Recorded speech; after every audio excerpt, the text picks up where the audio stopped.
तो हम यहाँ समझने की कोशिश करेंगे कि कैसे जो लाइक्स ऑफ संजू सैमसन है, अभिषेक शर्मा है और अब ऋषभ पंत हम देख रहे हैं कि कैसे युवराज सिंह के अंदर ट्रेन होने की कोशिश कर रहे हैं। तो इसकी क्या वजह है प्राइमरीली, क्यों युवराज सिंह ऐसा क्या कर रहे हैं जो बाकी लोगों से और बाकी चीज़ों से बहुत डिफरेंट है।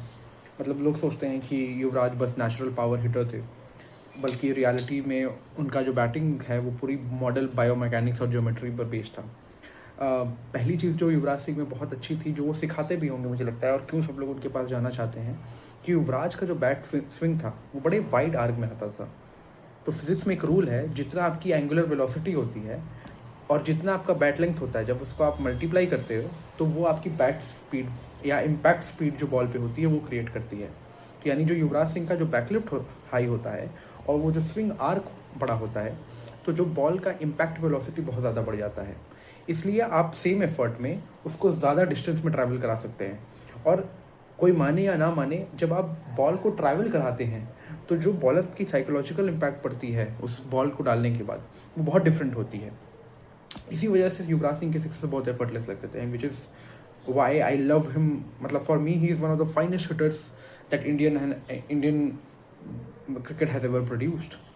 दूसरी चीज़ युवराज सिंह के साथ जो बहुत इंपॉर्टेंट है और जो the likes of Rishabh Pant, Sanju Samson and the Abhishek Sharma has got into themselves is UV का जो स्टांस है वो अनयूजुअली बहुत स्टेबल था।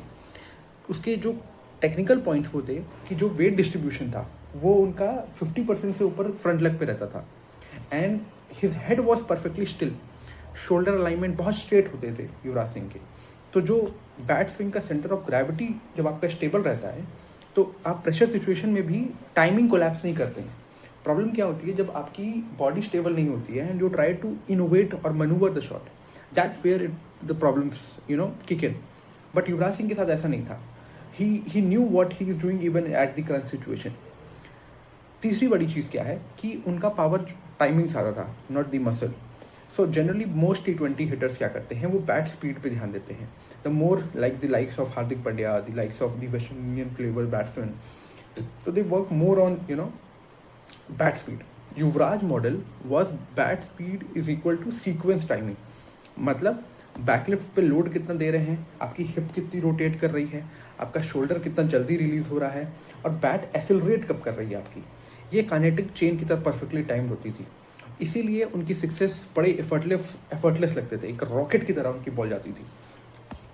अगर आप यंग प्लेयर्स के पास ट्रेनिंग करने के लिए जा रहे हैं तो, और क्यों जा रहे हैं, उसकी वजह एक सबसे बड़ी क्या प्रॉब्लम है और वो क्या रेक्टिफाई करवाना चाहते हैं युवराज सिंह से, मुझे लगता है। और इसीलिए रेपिटेटिव लेवल पे लोग जा रहे हैं, क्योंकि मॉडर्न प्लेयर्स की स्ट्रेंथ ट्रेनिंग करते हैं बहुत ज़्यादा, बट जो बैटिंग मैकेनिक्स उनकी ट्रेन होनी चाहिए वो ट्रेन होती नहीं है। इसीलिए करंट सिचुएशन में आप अपने पोजीशन को जल्दी छोड़ देते हैं। युवराज एग्जैक्टली वही सिखाते हैं। वो बेसिकली टीच करते हैं आपको कि पावर जो है वो विदाउट टेंशन बनती है। अगर टेंशन आ गया तो रिस्ट लॉक हो जाती है, स्विंग स्लो हो जाता है, बॉल कंट्रोल खत्म हो जाता है। और यूवी का मेथड है, जितना आपका रिलैक्स रिस्ट रहेगा उतना लेट एक्सेलरेशन रहेगा, तभी आप उसको एक गोल्ड स्टैंडर्ड पे आके हिट कर सकते हैं। जैसे मैं आप संजू सैमसन की बात करूं, जो उन्होंने बहुत ज़्यादा काम किया है। संजू सैमसन जो है वो टेक्निकली बड़े गिफ्टेड बैट्समैन हैं, पर उनकी प्रॉब्लम उनकी कंसिस्टेंसी रही है हमेशा से।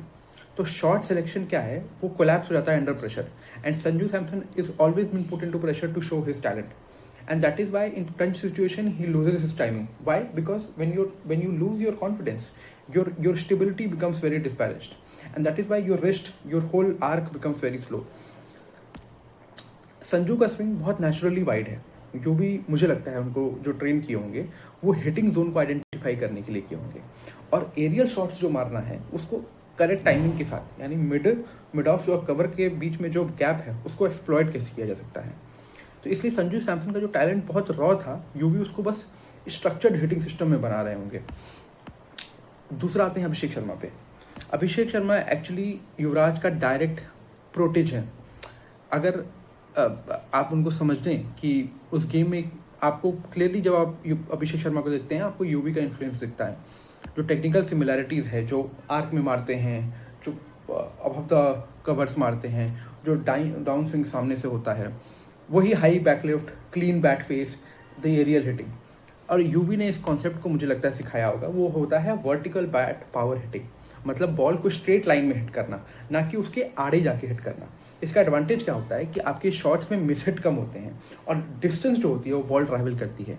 आप इसीलिए वजह से अभिषेक का जो स्ट्राइक रेट है, एक्सप्लोजन जो होता है, वो आईपीएल में शुरू के 6 ओवर में आप उसको देख सकते हैं, क्योंकि मिस हिट करने के भी शॉर्ट चांसेस, क्योंकि जब आप लाइन ऑफ द बॉल में खेलते हैं तो आपका इन जनरल आपकी आर्क लंबी हो जाती है।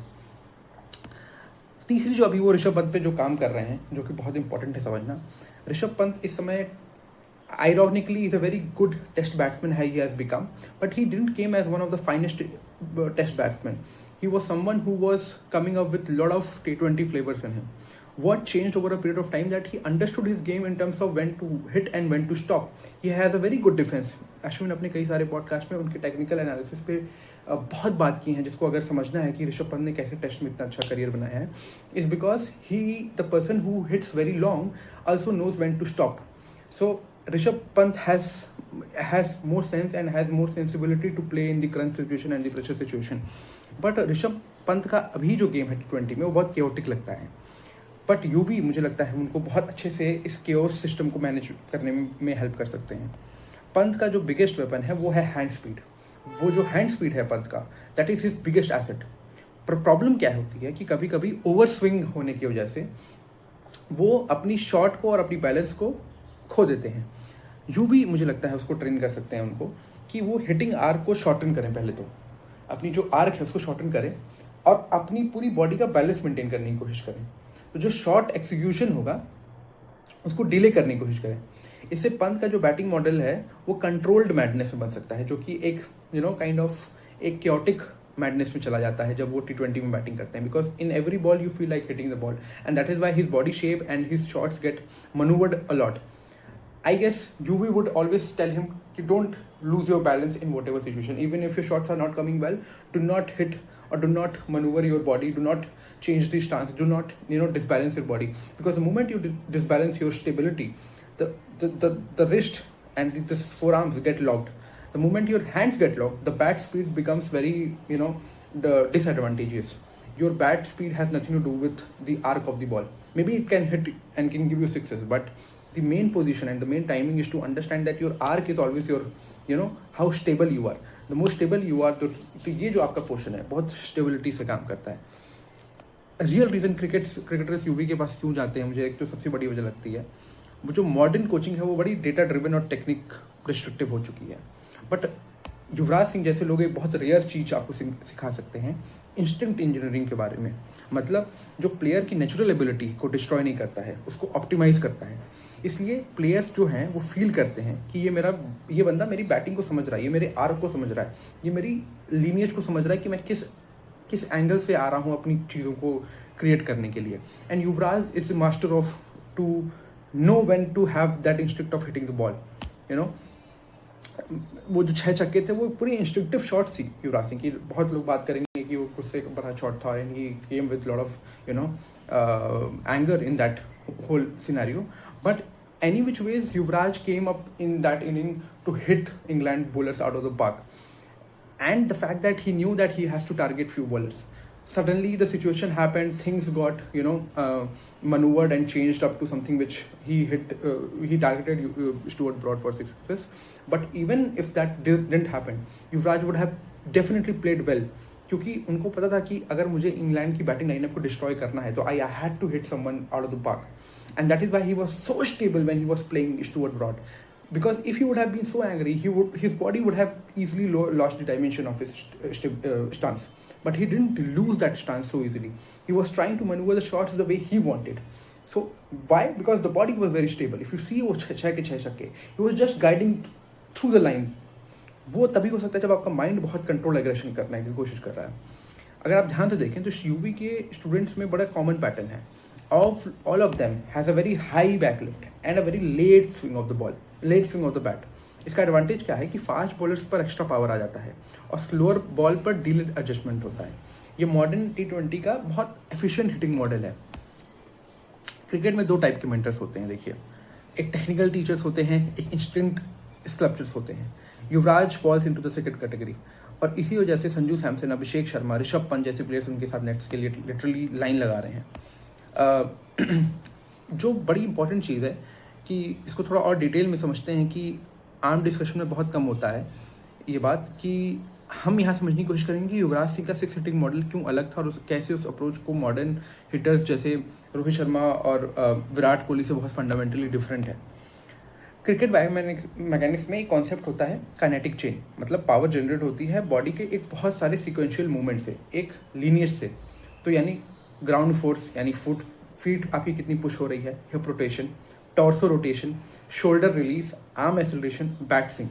मोस्ट प्लेयर्स जो होते हैं वो इसी चेन को इनकम्प्लीट यूज़ करते हैं। यूवी की बहुत यूनिक पॉइंट ये आती कि वो एनर्जी ट्रांसफर जो बॉल पे होती थी वो ऑलमोस्ट 99% परफेक्ट होती थी। तो उसका रिजल्ट क्या होता था कि he had a very minimum effort, maximum bat speed. इसके लिए उनके सक्सेस में आपको मसल नहीं दिखेगा, वो पूरी प्योर टाइमिंग लगती है। He used to guide the ball. जो रोहित शर्मा के बारे में हम कहते हैं कि he has 1.1 second extra, I feel that Yuvraj Singh has 0.2 second extra, just because of the fact that he knew that his body is very stable and he knew that he wants to play in the line of the ball. He will never go against the line of the ball to hit the arc.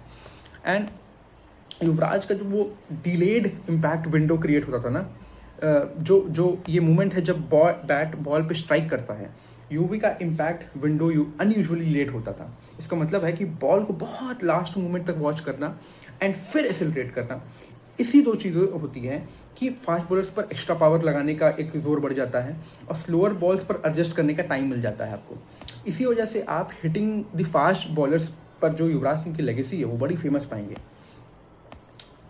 Again वो same geometry थी। जब bat swing को अगर आप geometry की तरह आप देखने की कोशिश करें, जो आपकी आर्क लेंथ होती है, जो आपका बैट जहाँ से आ रहा है वो बैट ट्रैवल डिस्टेंस है, is equal to a bat travel distance. और फिजिक्स में इसी रूल को कहा जाता है कि जितना बड़ा आर्क है उतनी ज़्यादा बैट की वेलोसिटी रहेगी। यानी युवराज का स्विंग आर्क जो है वो बहुत लॉन्ग एंड स्मूथ था, इसलिए बॉल जब ज़्यादा डिस्टेंस ट्रैवल करती थी, टाइमिंग जो है बड़ी स्वीट लगती थी। तो मोस्ट हिटर्स जो होते हैं वो शॉर्ट स्विंग यूज़ करते हैं and more of it is like putting the ball into muscling it more. But Yuvi का स्विंग जो है वो बेसबॉल स्टाइल में होता था, बड़ा वाइड आर्क के करीब होता था। रोहित शर्मा का मॉडल बहुत डिफरेंट है। रोहित शर्मा का पावर सोर्स क्या आता है, बैलेंस और टाइमिंग से। उसका बेस एक्सट्रीमली स्टेबल होता है। Rohit Sharma knows when he has to not move his body. तो जो टेक्निकल ट्रेड्स हैं, हेड परफेक्टली स्टिल रहना, मिनिमल बॉडी मूवमेंट करना, शॉर्ट कंपैक्ट स्विंग रखना, इसलिए रोहित के सिक्सेस लगते हैं कि वो एफर्टलेस फ्लोटर्स की तरह मारते हैं। बट यूवी के जो सिक्स लगते थे वो एक रॉकेट की तरह जाते थे कि it used to launch like ऐसे, है ना। विराट कोहली का बैटिंग मॉडल बहुत डिफरेंट है। कोहली का कोर स्ट्रेंथ क्या है कि वो रिस्ट एक्सेलरेट बहुत अच्छे से करते हैं, वेरी नाइस रिस्ट। उनकी जो बैटिंग सिस्टम बहुत डिफरेंट बिल्ट है। वो गैप फाइंड्स करते हैं, रनिंग बिटवीन द विकेट्स अच्छी है, कंट्रोल लॉफ्टेड शॉट्स खेलते हैं। कोहली का पावर हिटिंग कम, वो मनूवर द फील्डिंग वाला गेम ज़्यादा रहता है। हाँ, और Yuvraj on the other hand he maximises the boundary frequency. मुझे लगता है कि बड़ी अलग फिलॉसफी होती होगी जब युवराज सिंह बैटिंग सिखाते होंगे, बिकॉज जो बैट लैग होता है, बैट लैग का मतलब होता है बॉडी के पीछे स्टे करना और लास्ट मोमेंट पर एक्सेलरेट करना। ये बेसबॉल कॉन्सेप्ट है। इसका एडवांटेज ये होता है कि आपको हमेशा एक एक्स्ट्रा बैक स्पीड मिलेगी और आप लेट शॉट एडजस्टमेंट कर सकेंगे, जिससे आप लाइन में आके बॉल को कहीं भी ट्रैवल करा सकते हैं। इसलिए यूवी की ट्रेन जो होती है वो हिटिंग स्टाइल से बहुत थोड़ी एक्सप्लोसिव लगता होगा। And Y everybody needs, and I genuinely feel that why modern T20 batsman needs to apply the Yuvraj model is that modern T20 bowling में दो चैलेंजेस हैं, स्लोअर बॉल्स और वाइड यॉर्कर्स, और इसका अभी भी ठीक से समाधान नहीं निकला है। शॉर्ट स्विंग हिटर्स जो होते हैं वो स्ट्रगल करते हैं, बट जो लॉन्ग आर्क हिटर्स जैसे यूवी होते हैं वो बॉल को डीप हिट करते हैं, एंगल एडजस्ट करते हैं, इसलिए उनकी फिलॉसफी को T20 के लिए परफेक्ट टेम्पलेट माना जा सकता है। तो इसके लिए बहुत ज़रूरी ये भी है समझना कि अगर आप क्रिकेट में बैट स्पीड का जोन होता है, जैसे समझें अगर बॉल स्वीट स्पॉट से ज़्यादा थोड़ा ऊपर या नीचे लगती है तो उसमें एनर्जी लॉस बहुत तेज़ी से होता है।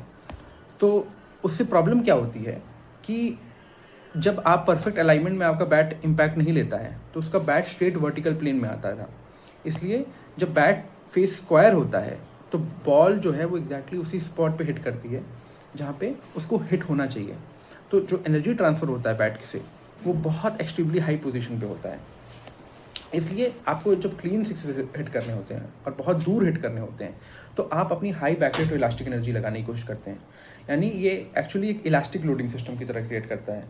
तो आप अगर बैट ऊपर जाता है, शोल्डर्स और स्ट्रेच होते हैं, तो आपकी जो इलास्टिक पोटेंशियल एनर्जी है पूरी शोल्डर से वो बड़ी नीचे बहुत तेज़ी से आती है, तो बैट स्पीड सडनली एक्सप्लोड करती है। इसी वजह से यूवी का जो बैट स्पिन है वो एक विप जैसा लगता है। विप मतलब कि एक स्प्लैश की तरह आता है, जो बाकी बैटर्स लैक करते हैं। लेफ्ट हैंडर्स जनरली क्या होते हैं कि एक एंगल से स्लाइटली डिस्टॉर्ट कर देते हैं, स्पेशली जब राइट आर्म फास्ट बॉलर्स के अगेंस्ट बॉल का नेचुरल एंगल जो होता है वो ऑफ साइड से मिडिल की तरफ आता है। युवराज सिंह क्या करते थे कि उसको यूज करने की कोशिश करते थे अपनी इनसाइड आउट हिटिंग करने के लिए, जो सुरेश रैना भी करते थे कई लेवल पे, बॉल को एक्स्ट्रा कवर पे ऊपर लिफ्ट करना, और ये शॉट उसका सिग्नेचर बन गया था।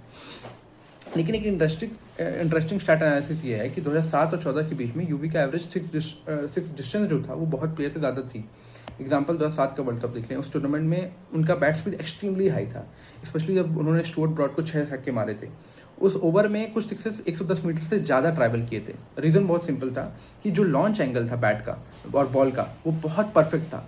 25 से 35 डिग्री के बीच में वो जो लॉफ्टेड स्विंग नेचुरली हिट करते थे, उस जोन में वो बॉल को बहुत आसानी से लॉन्च पैड की तरह एकदम बना देता था। और यही वजह थी कि अभी भी हम उनकी मॉडर्न T20 लैंग्वेज में अगर समझें तो he broad things that can manoeuvre two shots. 2014 का जो वर्ल्ड कप था वो बहुत सारी चीज़ों से गुजर रहे थे, और and that is why he lost the momentum of what he was trying to do. But if you see Yuvraj Singh today, his batting stance is perfect for those slower bouncers, wide Yorkers and knuckleballs. He struggled in 2014 World Cup, but that is something that can happen with any batsman. It's all about the mindset. But अगर batsman का swing week है तो वो struggle करेगा ही करेगा। UV का model हमेशा आपको लेट एक्सेलरेशन हिटिंग